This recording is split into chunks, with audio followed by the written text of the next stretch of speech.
¿Cómo nosotros en Nueva York logramos controlar o disminuir la curva de crecimiento y esta pandemia a inicios de marzo?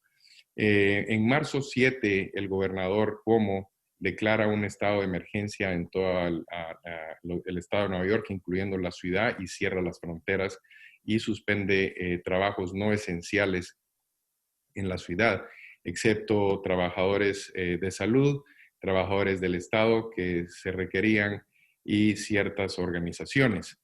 Esto afectó definitivamente el programa social, el programa económico, pero más que todo afectó la parte médica o la parte de salud del Estado de Nueva York.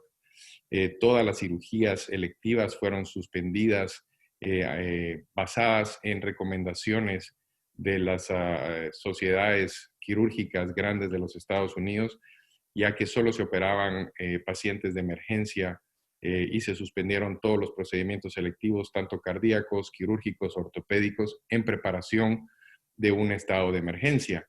¿Cómo logramos hacer esto? En marzo 19, el hospital de Montefiore y la mayoría de los hospitales en la ciudad de Nueva York cierran las emergencias y se empiezan a preparar con casas de campaña en diferentes áreas afuera del hospital, donde se evaluaban y donde se revisaban a los pacientes que potencialmente tenían el COVID y los pacientes que tenían problemas respiratorios que eran positivos por clínica eran ingresados a diferentes casas de campaña en vez de entrar a la emergencia para prevenir un contagio a los pacientes que no presentaban con COVID.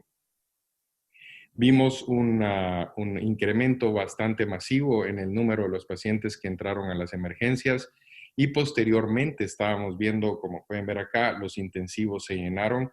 El hospital de Montefiore tuvo la capacidad de abrir 544 camas o cuidados intensivos, donde se trataban a los pacientes con soporte ventilatorio. Pueden ver ustedes que todos los cuartos estaban completamente cerrados, las máquinas de bombas de perfusión y de líquidos y las máquinas ventilatorias estaban por afuera de los cuartos. En mi hospital y en la mayoría de los hospitales de la ciudad hubo necesidad de que se crearan cuidados intensivos en salones de conferencias, salas de recuperaciones, las salas de operación se convirtieron en cuidados intensivos, donde se utilizaron las máquinas de anestesia como ventiladores, esperando la llegada de los ventiladores que posteriormente vinieron del gobierno federal. El centro de convenciones más grande fue convertido con una capacidad de 700 camas para recibir a pacientes inicialmente no COVID positivos, pero posteriormente por el volumen de ingresos a los demás hospitales fue utilizado también como un área de contaminación de COVID. Esta es una foto muy significativa para la gente que vive en la ciudad de Nueva York. El barco de Comfort que vino de Washington con una capacidad para 1,000 camas, que era inicialmente no COVID apto, era solo para cirugías y pacientes que no tenían cuidados, que requerían cuidados del COVID. Ese estuvo en la ciudad de Nueva York por aproximadamente 3 semanas y posteriormente, cuando disminuyen los casos, regresó de regreso a Washington.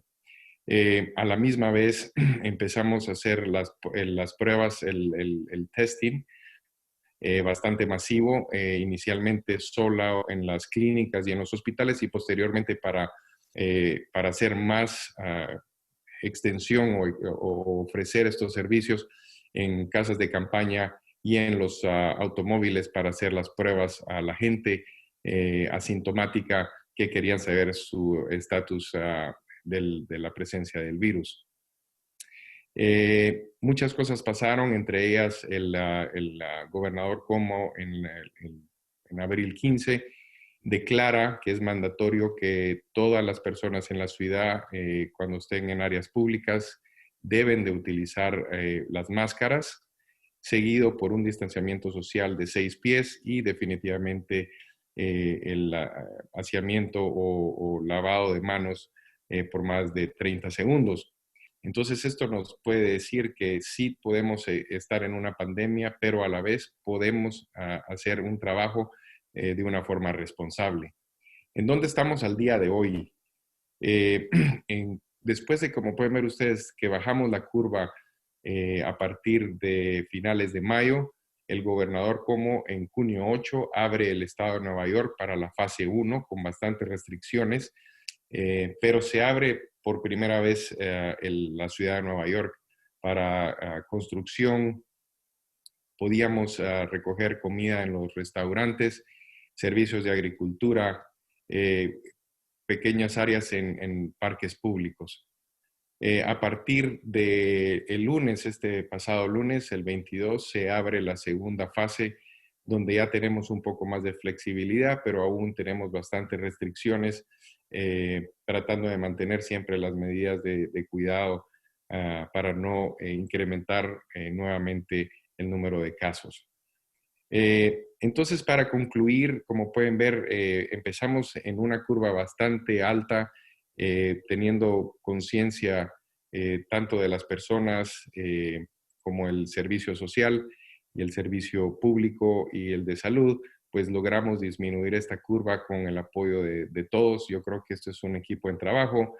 Y de las recomendaciones más grandes que siempre nosotros damos es que hay que tener mucho cuidado con esa mala información. Todos quieren opinar, todos sabemos todo o no sabemos nada. Hay muchas publicaciones y hay muchos gente que está dando seminarios cuando nunca han tratado a estos pacientes. Yo creo que hay que tener cuidado, tenemos que hacer conciencia que es un virus con el que tenemos que aprender a vivir. El virus no va a irse a ningún lado, todavía no tenemos ningún tratamiento que cure al virus, podemos tener tratamientos que mejoren en la respuesta de las personas hacia el virus, pero en la actualidad no tenemos una cura eh, para el virus. Esperamos que venga la vacuna lo más pronto para que la gente pueda ser vacunada y así poder disminuir el riesgo de infección. Las medidas sanitarias, como pueden ver, es muy sencillo, la mascarilla, el distanciamiento social, el lavado de manos. Y muy importante, yo creo que en Guatemala tengo muchos amigos y siempre platicábamos sobre el aislamiento social, que muchas veces en mi forma de ver se rompió y es por eso que estamos viendo números bastante alarmantes en Guatemala, porque creemos que la gente joven no nos va a pasar nada, la gente joven son inmunes a este virus y definitivamente en mi experiencia nosotros vimos gente bastante joven por 20 años, 30 años que murieron por causa del virus sin ninguna condición médica. Recomendamos definitivamente mejorar el estado de salud de las personas y seguir las recomendaciones de especialistas que estén basadas en actualidades y recomendaciones que vengan de gente que ha estudiado este virus. Eso es todo para mi presentación. Esta es una foto de nosotros operando el día de ayer. Como pueden ver, con muchas precauciones, tomamos todas las medidas para tratar de disminuir la contaminación y el contagio de este virus hacia las demás personas. Muchas gracias.